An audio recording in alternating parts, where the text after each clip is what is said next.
Friends, recently I watched a horror film called Dolly on Amazon Prime Video.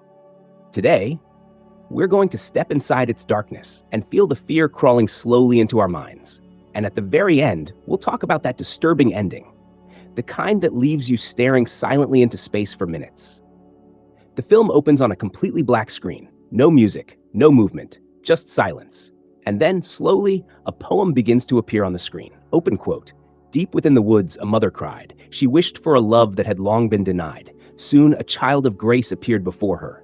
Innocent, pure, almost angelic. But darkness soon wrapped itself around her soul. And now, the girl hides behind a mask, waiting to reclaim the love she never truly had.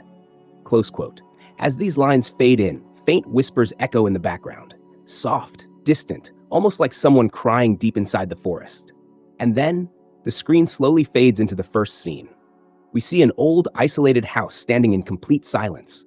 The wooden walls look worn out with age. A dim yellow light flickers inside the room, but instead of comfort, it creates an uneasy feeling. And then the camera stops on a woman. Her entire house is filled with dolls. Small dolls, large dolls, cracked dolls with lifeless eyes. Some sit quietly on shelves, while others are placed on chairs as if they're waiting for someone to return. The silence inside the room feels suffocating. Even the ticking of a clock sounds disturbing. The woman stares at those dolls in a strangely obsessive way, as if they aren't toys at all, but living beings. Her fingers slowly brush across the face of one doll, and suddenly the camera zooms into its hollow black eyes. For a brief moment, it feels like the doll is staring back at her. The woman's body moves in a strange, unsettling way, slowly rocking back and forth, as if something inside her mind is breaking apart. Her breathing feels uneven, nervous, almost panicked. And all around the house, flies buzz endlessly in the background. That faint, irritating sound fills the silence of the room, making the atmosphere even more disturbing. Then suddenly, the camera shifts toward the bed she's sitting on, and there, lying motionless beside her, is a headless body. For a split second, the screen goes completely silent. No music, no movement, just the horrifying image resting in front of us. And then the title of the first chapter slowly appears on the screen. Chapter 1, Mother. The scene changes completely. Now we meet a young couple, a woman named Macy and her boyfriend, Chase. At first glance, everything between them seems normal, warm, even happy. But underneath that calm surface, something feels slightly off. Chase is secretly planning to propose to Macy. Though honestly, Macy already seems to have figured it out from his awkward behavior and nervous expressions. But there's something important you should know. Chase already has a daughter, a little girl named Evie. And no, Evie is not Macy's biological daughter. Still, over time, Macy and Evie have formed a surprisingly close bond. The little girl trusts her, feels safe around her. But even after all that, Macy still isn't fully sure about this relationship. We realize this during a phone call with her sister. As Macy quietly talks to her, there's hesitation in her voice, a kind of fear she's trying hard to hide. She wonders, can I really become a good stepmother for Evie? Because deep down, Macy still carries painful memories from her own childhood. She never had a good relationship with her stepmother, and now she's terrified of repeating that same cycle. Her sister tries to comfort her. She reminds Macy that Chase is genuinely a good man, someone who truly loves her, and maybe she shouldn't run away from that happiness. Meanwhile, Chase himself is extremely nervous about the proposal. You can see it in the way he keeps checking the ring, the way he rehearses lines in his head while driving. He plans to propose to Macy at a place called Signal Mountain Overlook, a beautiful hiking spot surrounded by massive cliffs and endless forest. Before heading there, Chase drops little Evie off at daycare. And then, together, he and Macy begin driving towards Signal Mountain, completely unaware that something dark has already started following them. Anyway, after dropping his daughter Evie at daycare, Chase leaves with Macy for Signal Mountain. The two of them park their car near the hiking trail. The area is quiet, isolated, surrounded by dense woods that seem to stretch endlessly into darkness. As they begin hiking deeper into the trail, the sound of dry leaves crunching beneath their feet echoes through the forest. Cold wind brushes past the trees, and somewhere far away, birds cry out in the distance. Step by step, they continue moving toward the scenic overlook point of Signal Mountain. a place known for its breathtaking view. But at the very same time, the film cuts back to the mysterious woman from the opening scene. From this point onward, we'll call her Dolly. Dolly sits on the floor of her dimly lit house, holding that headless body tightly in her lap. And the way she rocks back and forth, it almost feels like a mother grieving over someone she deeply loved. Soft sobbing fills the room. Broken, painful, inhuman. Then suddenly, Dolly lifts the body into her arms and walks out into the forest. The deeper she moves into the woods, the stranger everything becomes. Hanging from the trees are dozens of dolls. Old dolls, torn dolls, mud-covered dolls swinging slowly in the wind. Some are missing eyes, some have cracked faces, and some almost look as if they're smiling. The entire forest feels cursed, like a place nobody was ever supposed to find. Dolly finally reaches a muddy pit hidden deep within the trees.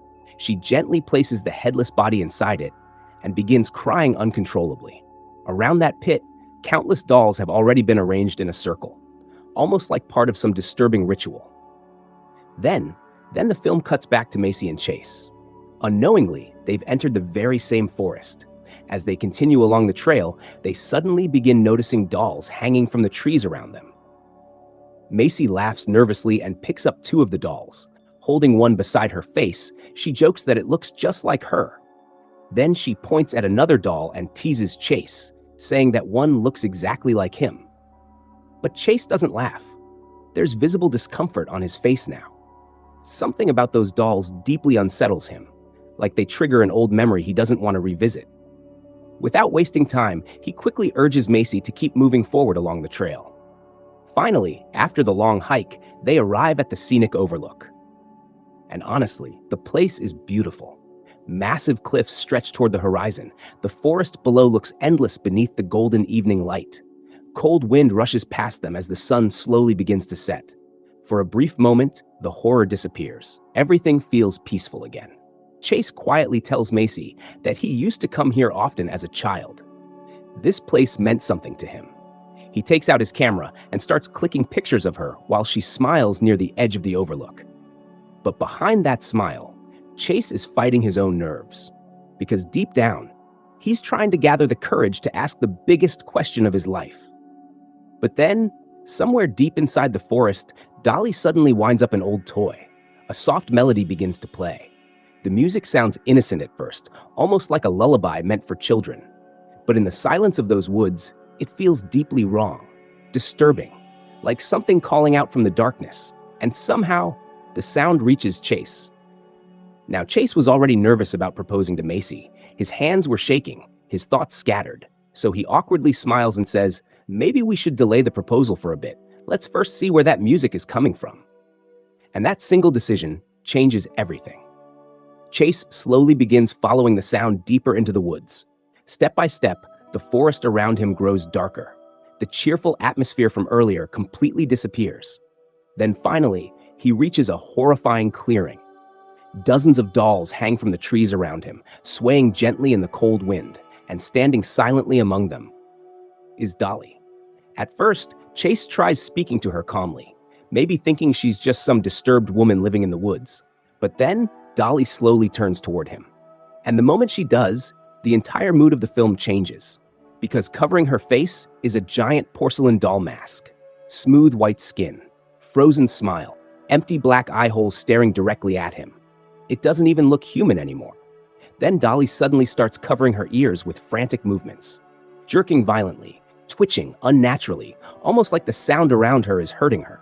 Her body movements become increasingly disturbing, broken, animalistic, and before Chase can even react, Dolly lunges forward. She grabs him by the throat with terrifying force and literally lifts him off the ground. For a second, Chase hangs there helplessly, gasping for air, kicking wildly. Then she throws him down like he weighs nothing. Before he can escape, Dolly raises a shovel high into the air and slams it directly into his leg. The impact is brutal. A sickening crack echoes through the forest as Chase screams in agony. But Dolly isn't finished. Not even close.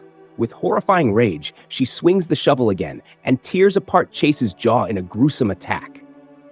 Blood spills across the forest floor. The dolls hanging from the trees continue swaying silently in the background, as if they've witnessed this before.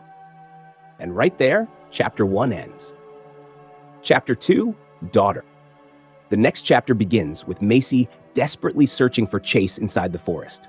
She keeps calling his name, her voice trembling more with every passing second, and eventually she comes face to face with Dolly too.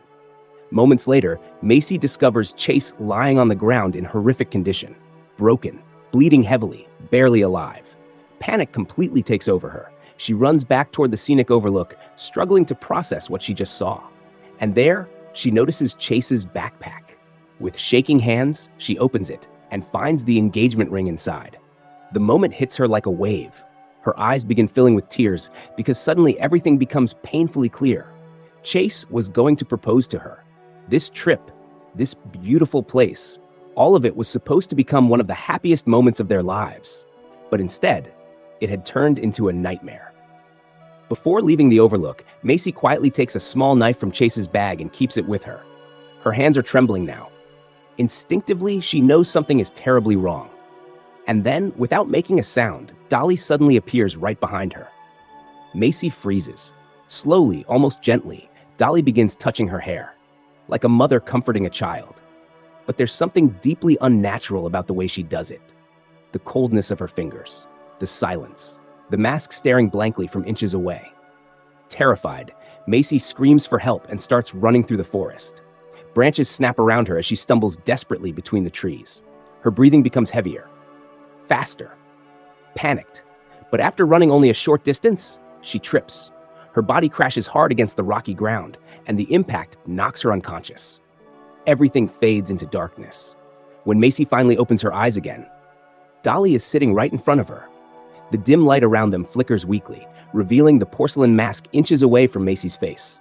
Dolly slowly lifts her up, touching her arms, her face, examining her in a disturbingly affectionate way, almost like she's admiring a doll she wants to keep forever. Panic explodes inside Macy. Without warning, she quickly pulls out the knife and stabs Dolly in the waist. For the first time, Dolly reacts with violent anger. In an instant, she grabs Macy by the throat and lifts her into the air exactly the same way she attacked Chase. Macy struggles helplessly, gasping for breath while her feet kick wildly above the ground. But strangely, Dolly doesn't kill her. Instead, after Macy loses consciousness once again, Dolly carries her over her shoulder and walks deeper into the forest.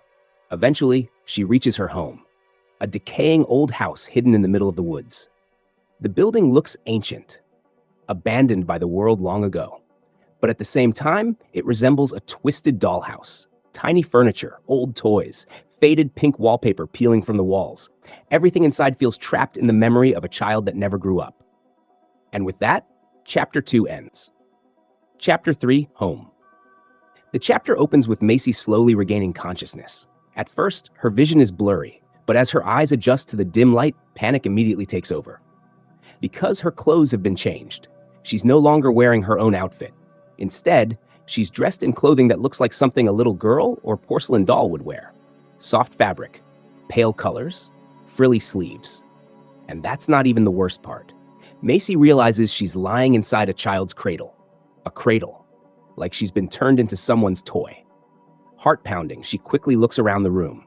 The entire house is filled with dolls. Every shelf, every corner, every chair. Dozens of lifeless faces stare at her from the darkness. Then suddenly, from the room beside her, she hears the voice of a man, weak, desperate, calling out her name. Macy. In fact, the voice keeps whispering for Macy to come closer to the wall. The man introduces himself as Toby.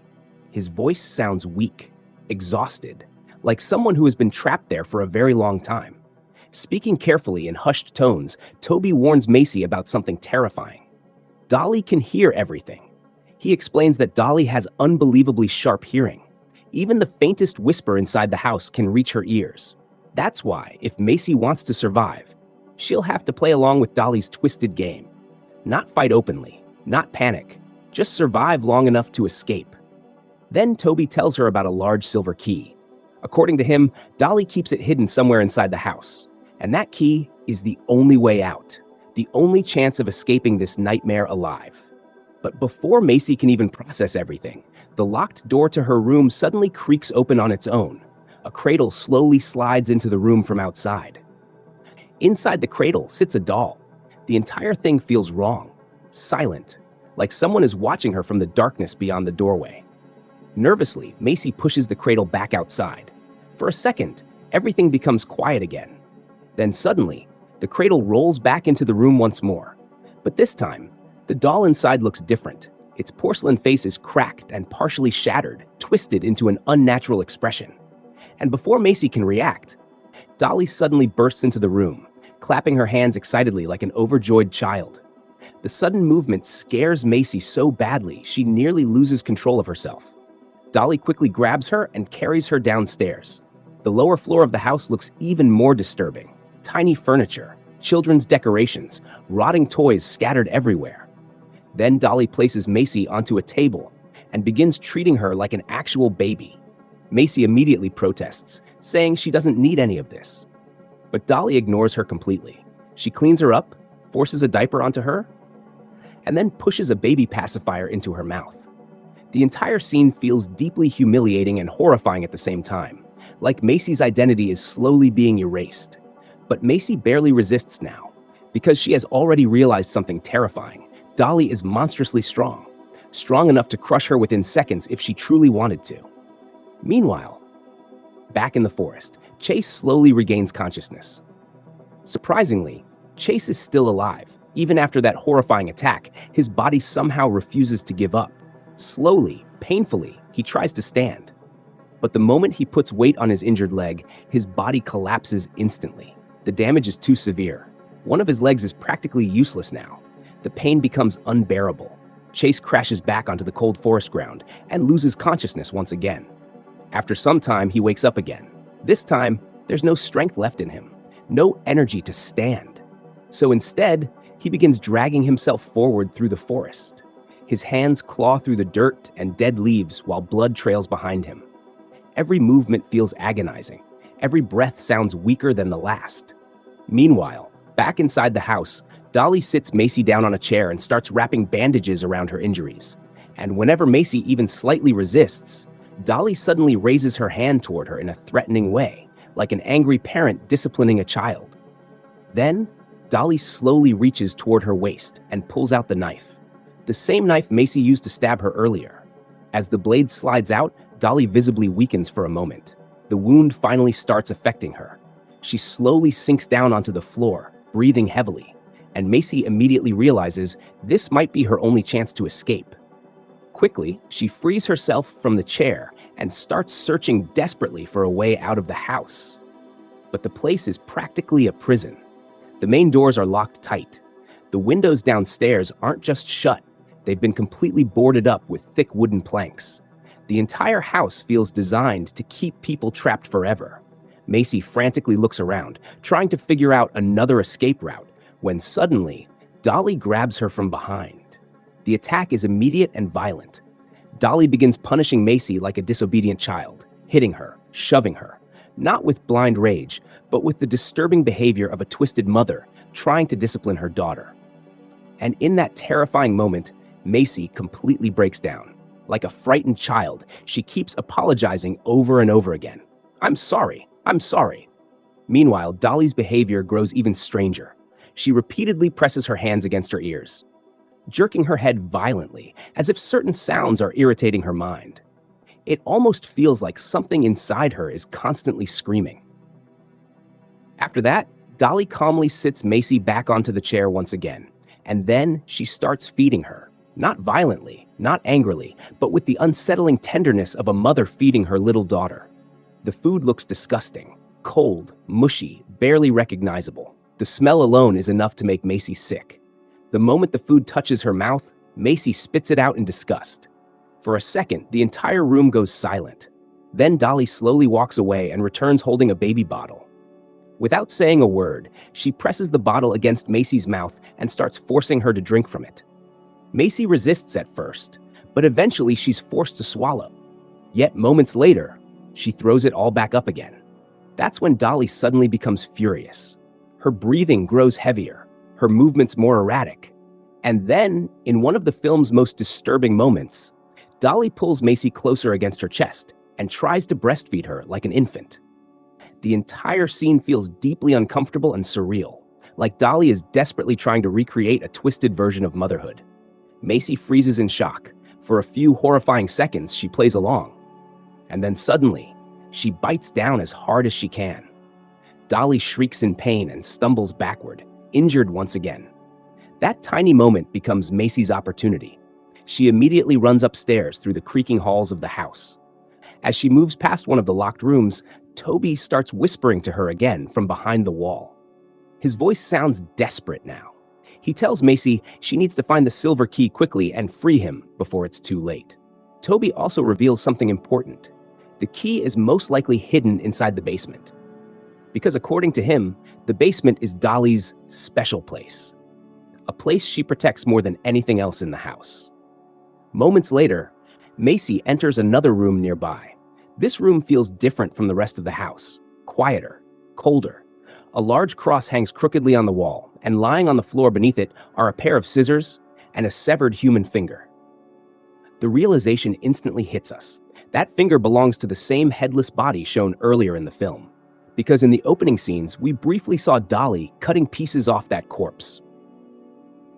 The horror inside this house suddenly feels far more real.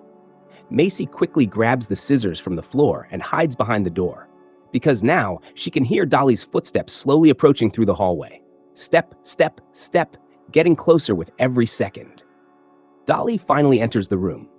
The moment she steps inside, Macy attacks from behind with the scissors. The blades stab into Dolly with a sharp crunching sound, and for the first time, the masked woman stumbles violently in pain. Macy doesn't wait another second. She runs.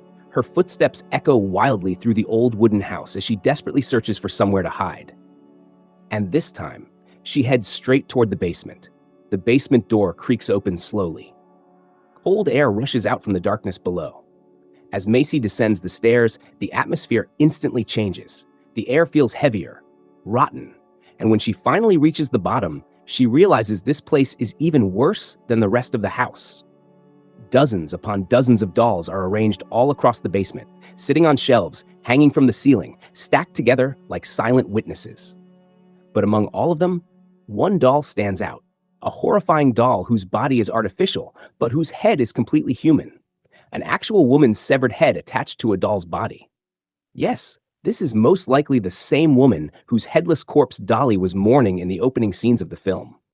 The dead woman's face looks pale and lifeless, preserved like some twisted trophy, and hanging around the doll's neck like jewelry is the silver key. The key Toby told Macy about. Heart racing, Macy quickly grabs it. But before she can escape, Dolly arrives in the basement. The moment she sees Macy holding the key, she attacks instantly. She grabs Macy violently and drags her into another room nearby. Then she throws her hard against the floor. The impact is brutal. Part of Macy's ear tears open from the side of her head, leaving her screaming in pain. Meanwhile, Dolly calmly sits down on a chair nearby and gestures for Macy to sit on her lap, like a mother calling her frightened child closer. Macy hesitates, terrified, barely able to breathe. But then she notices something important. The silver key is no longer in her hand. Dolly has already taken it back and is now wearing it around her neck like a necklace. Realizing she has no choice, Macy slowly obeys and sits on Dolly's lap. And what happens next feels both horrifying and strangely tragic. Dolly carefully stitches Macy's torn ear back together. Not like a monster enjoying pain, but almost like a caring mother tending to her injured child.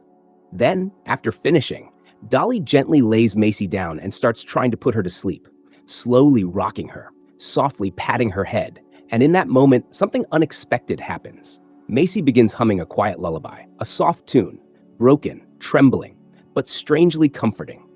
As Dolly listens to the humming, her violent behavior slowly calms down. For the first time in the entire film, she almost seems peaceful. And right there, Chapter 3 ends. Chapter 4, Father. The chapter opens in complete silence. Macy lies still beside Dolly, waiting patiently for her to fall asleep. The room is dimly lit. Only the faint sound of Dolly's breathing fills the darkness. Then slowly, very carefully, Macy lifts herself from Dolly's lap. Every tiny movement feels dangerous. One mistake could get her killed instantly. With trembling fingers, she reaches toward Dolly's neck and carefully removes the silver key hanging there like a necklace. For a second, she freezes. watching to make sure Dolly hasn't woken up. But Dolly remains asleep. So Macy quietly rushes upstairs and unlocks Toby's room. The heavy door creaks open. And finally, we see Toby properly for the first time. He's chained to the wall like an animal. Dirty, weak, half-starved. The silver key also unlocks the chains restraining him, and Macy immediately begins freeing him. But while doing so, she notices something horrifying about the room. Rotting food is scattered everywhere. The walls are covered with old bloodstains. And in one corner of the room lies a human corpse. Toby reveals that the dead body belongs to his brother. According to him, his brother came there trying to rescue him. But Dolly killed him before he could escape. Toby then tells Macy that once he's free, he'll help her remove the wooden barricades blocking the house so they can both escape together. At this point, Macy has no better option. So finally, she unlocks Toby completely. But the second the chains fall away, everything changes. Toby immediately attacks Macy. Yes, the man she thought was another victim suddenly turns into a threat himself. He grabs her violently and holds a knife against her throat. And then his true nature finally comes out. Toby starts saying disgusting things, claiming that once they escape this place, he's going to do terrible things to Macy. His voice sounds sickeningly calm now, predatory, and then he reveals something even more disturbing. According to Toby, Dolly would never allow Macy to be harmed, because in Dolly's eyes, Macy is her plaything, her doll. So Toby drags Macy downstairs at knife point while calling out loudly for Dolly, but he doesn't call her Dolly. Instead, he calls her baby girl. And in that moment, the horrifying truth finally becomes clear to us. Toby isn't just some random prisoner trapped inside the house. He is Dolly's father. And that headless woman we saw earlier, the one whose severed head was attached to a doll's body in the basement. She is most likely Dolly's mother, which suddenly makes the entire situation even more tragic. This house isn't just filled with madness, it's filled with the remains of a broken family. Anyway, the moment Toby starts hurting Macy, Dolly finally appears from the darkness. The atmosphere instantly changes. Toby keeps Macy trapped at knife point while shouting orders at Dolly. He forces her to unlock the main door of the house. And surprisingly, Dolly obeys. Not because she fears Toby, but because she doesn't want Macy getting hurt. By now, it's painfully obvious that Dolly sees Macy as her doll, her child, someone she desperately wants to keep safe in her own twisted way. Then suddenly, Toby attacks Dolly with a shovel. The sound of metal striking flesh echoes brutally through the house. As he attacks her, Toby starts screaming in rage. He says Dolly should have killed him long ago and buried him outside like the others. Then he yells, "This is my house!" And in that exact moment, Macy attacks Toby from behind with the knife, but the stab barely affects him. Instead, Toby becomes even more furious and turns toward Macy, ready to kill her. But before he can reach her, Dolly attacks. And we already know by now, Dolly possesses terrifying, almost supernatural strength. In one horrifying motion, she drives her hand straight into Toby's chest and rips his heart out. The scene is brutal, sudden, animalistic. Toby collapses instantly, choking on his own blood. But Dolly still isn't finished. She grabs the shovel and violently kills him once and for all. Now Toby is dead, the man who abused her, controlled her, and most likely destroyed her mind long ago. Her own father. But instead of relief, Dolly becomes emotionally unstable again. Almost as if killing Toby has shattered whatever little sanity she still had left. She begins crying, breathing heavily behind the porcelain mask, trembling uncontrollably. And then suddenly, she turns toward Macy. Violence returns to her movements once again. Terrified, Macy tries explaining herself. "I helped you. I helped you deal with Toby." But in Dolly's broken mind, nothing is simple anymore. But Dolly isn't listening anymore. The rage inside her keeps growing stronger. Her movements become more violent, more unstable, almost completely out of control. At this point, it genuinely feels like she's about to kill Macy right there. But then, Macy realizes something terrifying, yet strangely human. Very carefully, she looks at Dolly and whispers, "Mommy." The effect is immediate. Dolly suddenly freezes. The violent twitching stops, her breathing slows, and then Macy softly says, "I love you, Mommy." Those words hit Dolly like an emotional shockwave. For the first time, the monster beneath the mask completely pauses, almost like a lonely child finally hearing the love she always wanted. And at that exact moment, Outside the house, Chase finally reaches the cabin. Still badly injured, still barely alive, he drags himself across the ground while weakly calling out Macy's name. The moment Macy hears him, she runs toward the upper floor window. And then she jumps. The scene is filmed in an incredibly symbolic way. As Macy crashes through the window and falls downward, everything around her suddenly turns red. The visuals almost resemble childbirth, like she's being reborn into something new after surviving this nightmare. And there's another small but important detail hidden in this moment. The engagement ring Chase planned to use for his proposal is no longer with Macy. Now, Dolly is wearing it on her own finger, as if she has stolen not only Macy's identity, but also the life and love that were meant for her. And with that, Chapter 4 ends. Chapter 5, Reunion. Chapter 6, Fight. Both of these chapters flow together almost like one continuous nightmare. Even after falling from the upper floor, Macy somehow survives. Bruised, bleeding, barely able to stand, she crawls toward Chase. The emotional weight of the moment hits hard because Macy finally confesses the truth to him. She tells Chase she already knew about the ring, and through tears, she tells him that she truly loves him and loves little Evie too. For one brief moment, it almost feels like they might survive together. But the nightmare isn't over yet, because by now, Dolly has also come outside. And before Chase can even properly react, Dolly attacks him again. This time, she finishes him. The forest falls silent as Chase dies. The man who wanted to build a family, who came there planning to propose, is gone. Macy breaks down completely. Crying uncontrollably, she runs blindly through the woods once more. And once again, the film shows her falling in a highly symbolic way. The imagery mirrors childbirth all over again. The screen fills with deep red tones, and for a moment we can even see something resembling an umbilical cord connected to her body.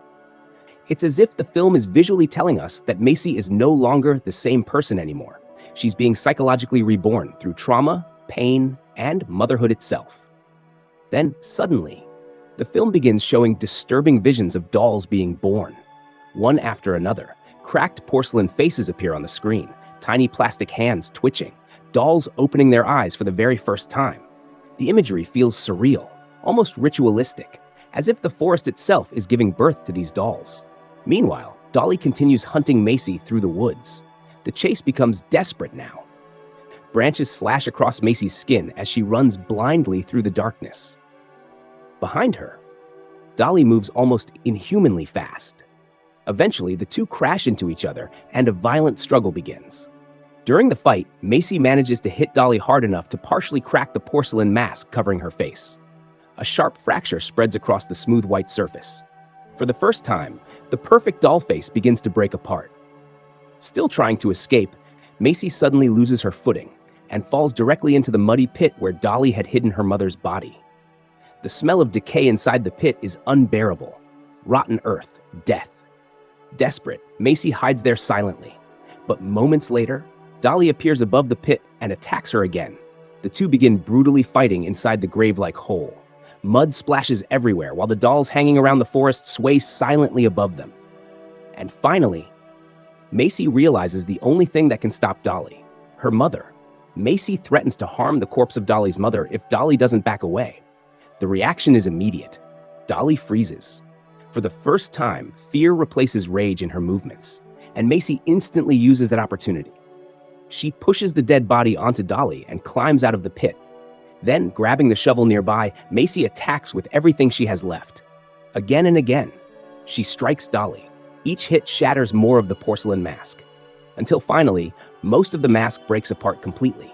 And beneath it, Macy sees Dolly's real face for the first time. It's horribly burned, scarred beyond recognition. The face underneath no longer even looks fully human. Suddenly, everything about Dolly becomes even more tragic. The mask wasn't just hiding her identity, it was hiding her pain. Macy continues attacking until Dolly finally collapses motionless onto the ground. Breathing heavily, exhausted and shaking, Macy notices the engagement ring still on Dolly's finger. The same ring Chase planned to propose with. Slowly, she reaches down to take it back.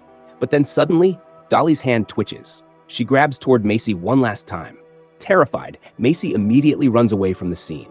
And with that, Chapter 6 ends. Chapter 7. The chapter begins with Macy running through the forest in complete panic. Her clothes are torn, her face covered in dirt and blood. Then finally, through the trees, she spots another human being, a park ranger. For the first time in the film, it feels like hope has finally arrived. Macy desperately tells the ranger that a woman wearing a doll mask attacked her and caused all of this.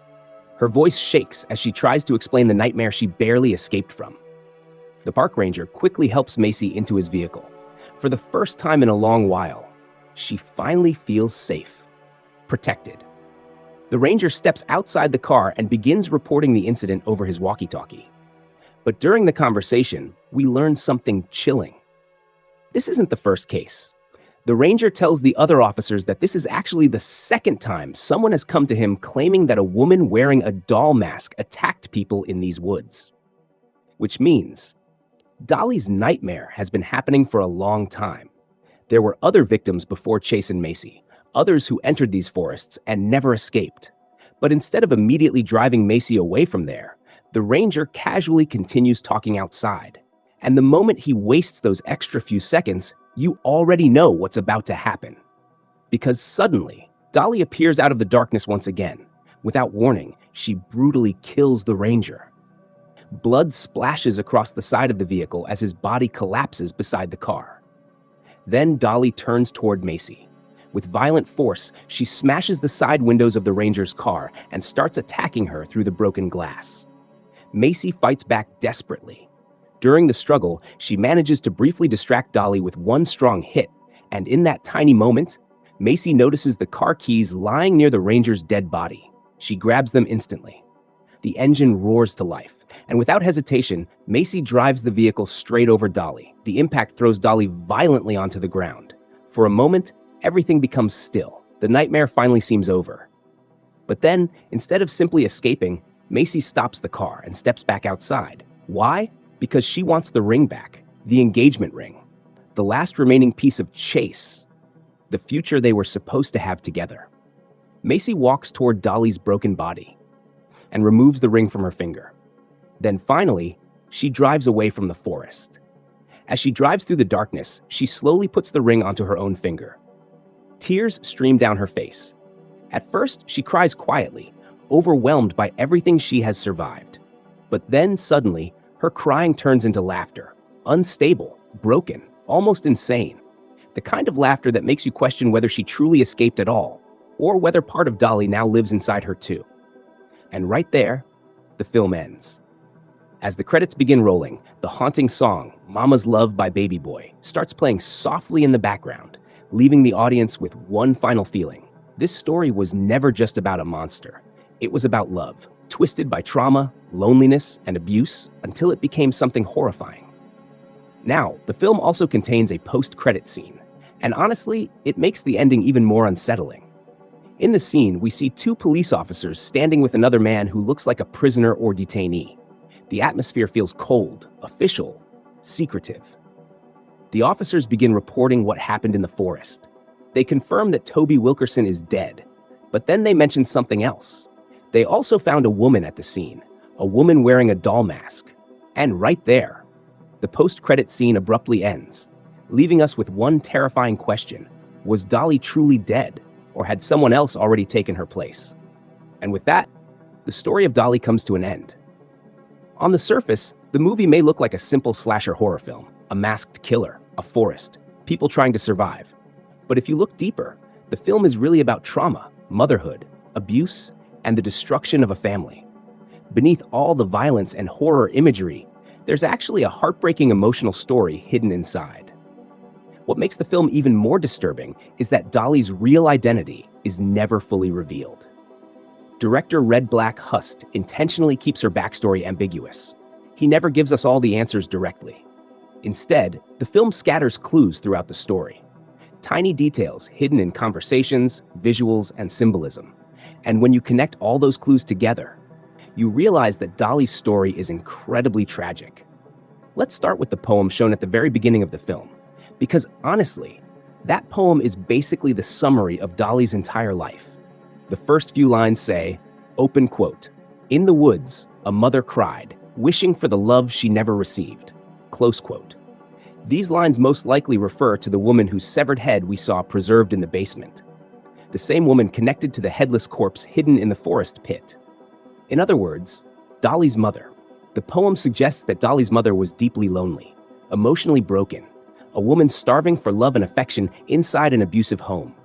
And somewhere within that pain, Dolly was born. Most likely, Dolly's mother was herself a victim of domestic abuse at the hands of her husband, Toby.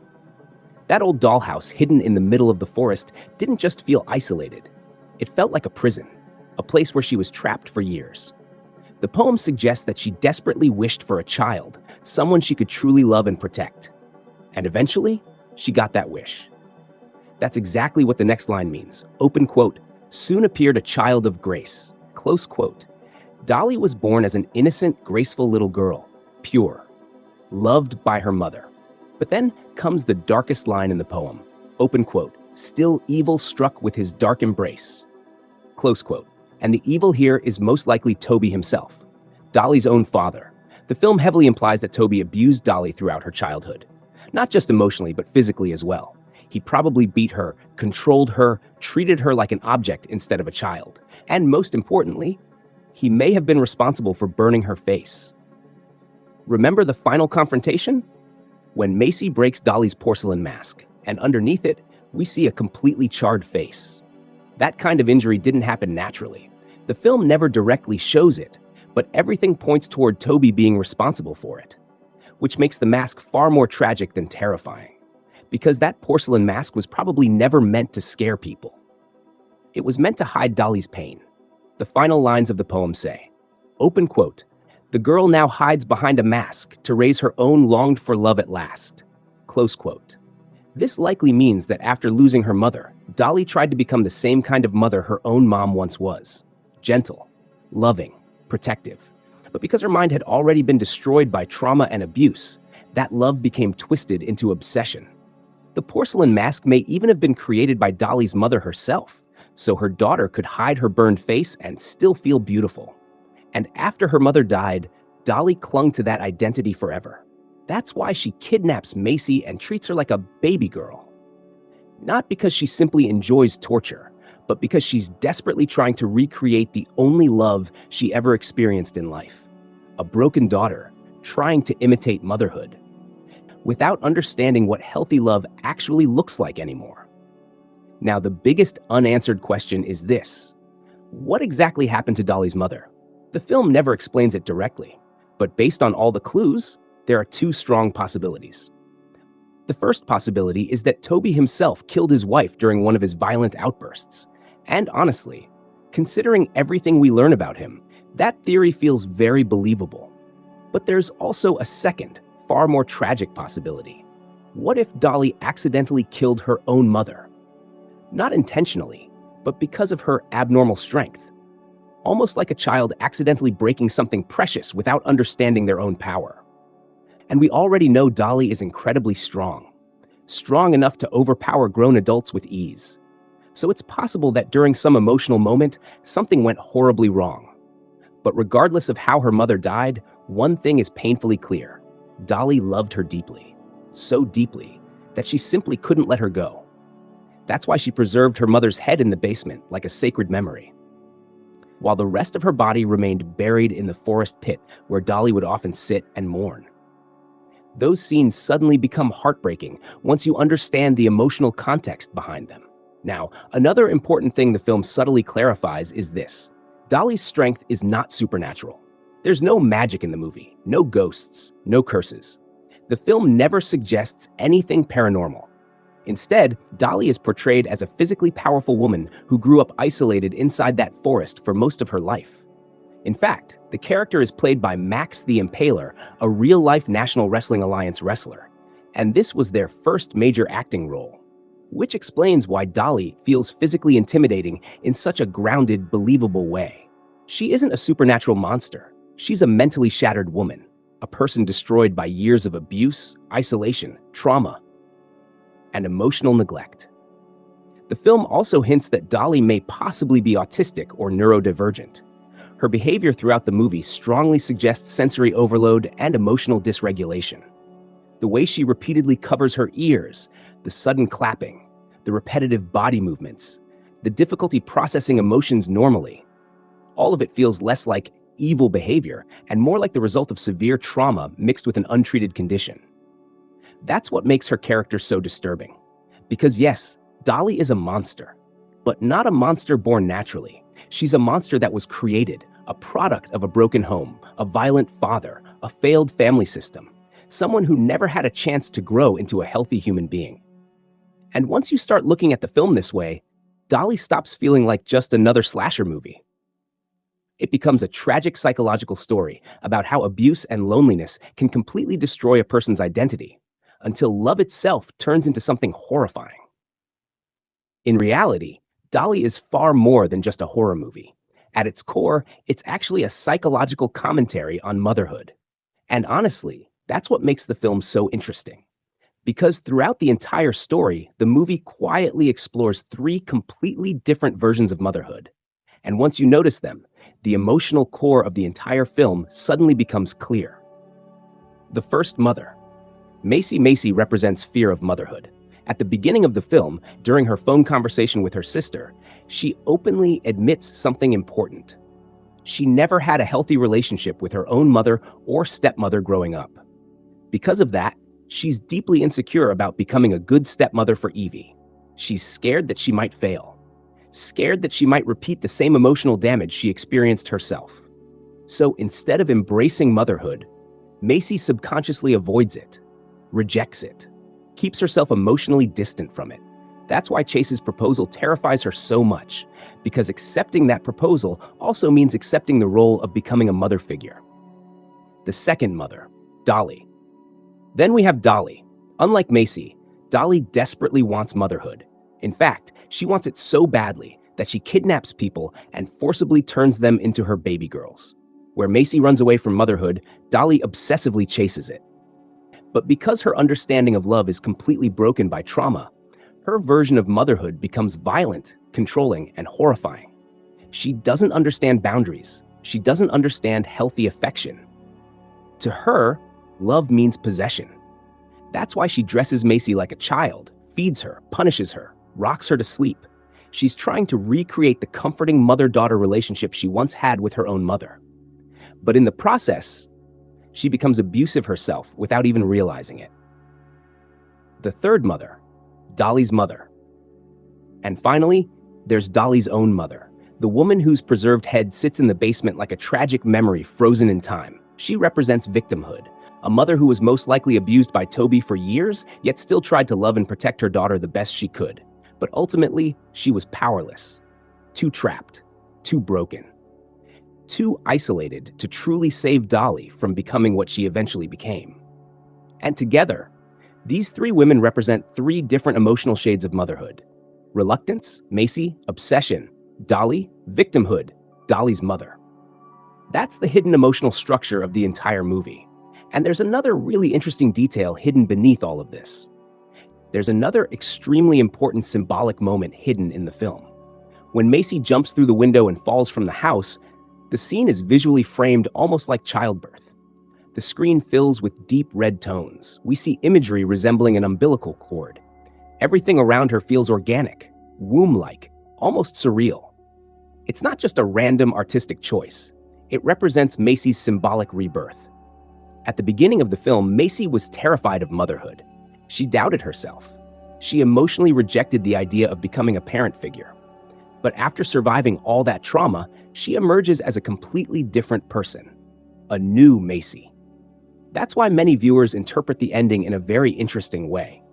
When Macy finally wears the engagement ring and begins crying and laughing uncontrollably while driving away, some people believe that moment symbolizes her acceptance of motherhood. Not biological motherhood, but emotional motherhood. Specifically, the idea that she's now ready to take care of Evie and truly become her mother figure after Chase's death. Of course, part of that laughter is also psychological release, shock, trauma, emotional collapse after surviving unimaginable horror. But there's something deeper happening too. After witnessing Dolly's tragic life, after seeing what happens to a child who grows up without proper love, protection, and care, something inside Macy changes. she finally understands how deeply a child needs a mother. And for the first time, she believes she might actually be capable of becoming that person for Evie, which creates one of the film's darkest and most ironic ideas. The torture Dolly put Macy through ironically prepared Macy to become a mother. It's an incredibly twisted emotional message, a story where trauma destroys one woman but transforms another. Now, another thing many people probably noticed while watching Dolly is its very unusual visual style. The movie looks grainy, rough, almost dreamlike at times. And that's because the film was shot on 16mm film stock instead of digital cameras, which is a very old-school filmmaking technique rarely used in modern horror movies today. In an era where almost everything is shot digitally, director Red Black Hust intentionally chose 16mm for several important reasons. The first reason is actually very interesting. Director Red Black Hust wanted Dolly to feel like a tribute to classic American horror films from the 1970s. Movies like The Texas Chainsaw Massacre, Tourist Trap, Whatever Happened to Baby Jane. Those older horror films were often shot on 16mm or 35mm film stock. And because of that, they had this gritty, grainy, almost dirty visual texture that made everything feel far more unsettling and realistic. The image quality wasn't clean like modern digital movies.